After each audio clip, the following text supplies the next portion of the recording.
Em uma parte recuada da cidade, se acha uma casa habitada por uma família alemã. Aí se ouvem ruídos estranhos, ao mesmo tempo certos objetos são deslocados, pelo menos, nos asseguram, porque não o verificamos, mas, pensando que o chefe dessa família poderia nos ser útil, convidamo-lo a algumas sessões que têm por objetivo esse gênero de manifestações.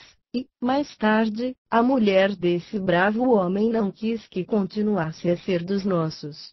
Porque, nos disse esse último, o barulho aumentou entre eles. A esse propósito, eis o que nos foi escrito pela mão da senhora. Não podemos impedir os espíritos imperfeitos de fazerem barulho, ou outras coisas aborrecidas e mesmo apavorantes, mas o fato de estarem em relação conosco, que somos bem intencionados, não pode senão diminuir a influência que exercem sobre o médium em questão.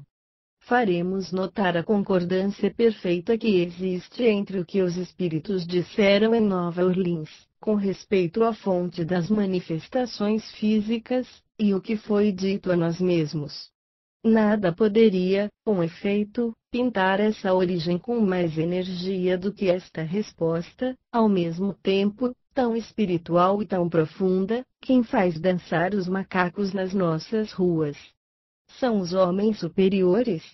Teremos ocasião de narrar, segundo os jornais da América, numerosos exemplos dessas espécies de manifestações, bem mais extraordinárias do que aquelas que acabamos de citar. Responder-nos-ão, sem dúvida, com este provérbio: tem belo mentir que vem de longe. Quando coisas tão maravilhosas nos chegam de 2000 léguas, e quando não se pode verificá-las, concebe-se a dúvida, mas esses fenômenos atravessaram os mares com o Sr. Home, que dele nos deu amostras. É verdade que o Sr. Home não se colocou num teatro para operar seus prodígios, e que todo o mundo, pagando um preço de entrada, não pôde vê-los, por isso, muitas pessoas o tratam de hábil prestidigitador, sem refletir que a elite da sociedade, que foi testemunha desses fenômenos, não se prestaria, benevolentemente, a lhe servir de parceiro. Se o Sr. Home tivesse sido um charlatão, não estaria precavido em recusar as ofertas brilhantes de muitos estabelecimentos públicos, e teria recolhido o ouro a mãos cheias. Seu desinteresse é a resposta, a mais peremptória, que se possa dar aos seus detratores. Um charlatanismo desinteressado seria sem sentido e uma monstruosidade. Falaremos, mais tarde com mais detalhes, do Sr. Home e da missão que o levou à França. Eis, à espera disso, um fato de manifestação espontânea que distinto médico, digno de toda confiança, nos relatou, e que é tão mais autêntico quanto as coisas se passaram entre seus conhecidos pessoais. Uma família respeitável tinha por empregada doméstica uma jovem órfã de 14 anos, cuja bondade natural e a doçura de caráter lhe haviam granjeado a afeição dos seus senhores. No mesmo quarteirão, habitava uma outra família cuja mulher tinha, não se sabe por quê, tomado essa jovem em antipatia, de tal modo que supunha a espécie de mal proceder, do qual ela não fora a causa. Um dia, quando voltava, a vizinha saiu furiosa, armada de uma vassoura, e quis atingi-la. Assustada, ela se precipita contra a porta, quer tocar, infelizmente o cordão se encontra cortado, e ela não pode alcançá-lo, mas, eis que a campainha se agita por si mesma, e se lhe vem abrir. Em sua perturbação, ela não se inteirou do que havia se passado, mas, desde então, a campainha continuou a tocar, de tempo em tempo, sem motivo conhecido, tanto de dia quanto à noite, e quando se ia ver a porta, não se encontrava ninguém.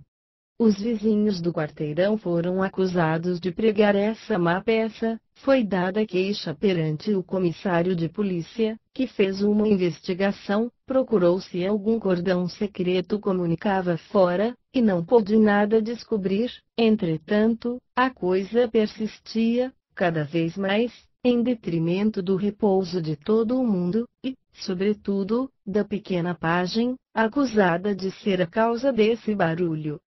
Segundo o conselho que lhes foi dado, os senhores da jovem decidiram afastá-la deles, e a colocaram com amigos no campo. Desde então, a campainha permaneceu tranquila, e nada de semelhante se produziu no novo domicílio da órfã. Esse fato, como muitos outros que vamos relatar, não se passou nas margens do Missouri ou do Ohio, mas, em Paris, passagem dos panoramas. Resta, agora, explicá-lo. A jovem não tocou a campainha, isso é positivo. Ela estava muito terrificada com o que se passara para pensar em uma travessura da qual fora a primeira vítima. Uma coisa não menos positiva, era que a agitação da campainha se devia à sua presença, uma vez que o efeito cessou quando ela partiu. O médico, que testemunhou o fato, explicou por uma possante ação magnética, exercida pela jovem, inconscientemente. Essa razão não nos parece concludente, pois, por que teria ela perdido essa força depois da sua partida? A isso, disse que o terror inspirado pela presença da vizinha deveu produzir, na jovem, uma superexcitação de maneira a desenvolver ação magnética, e que o efeito cessou com a causa. Confessamos não estar convencidos com esse raciocínio. Se a intervenção de uma força oculta não está aqui demonstrada de maneira peremptória, é ao menos provável, segundo os fatos análogos que conhecemos. Admitindo, pois, essa intervenção, diremos que, na circunstância em que o fato se produziu na primeira vez, um espírito protetor, provavelmente, quis que a jovem escapasse do perigo que corria, que, malgrado a afeição que seus senhores tinham por ela, talvez, era do seu interesse que ela saísse daquela casa, eis porque o ruído continuou até que tivesse partido.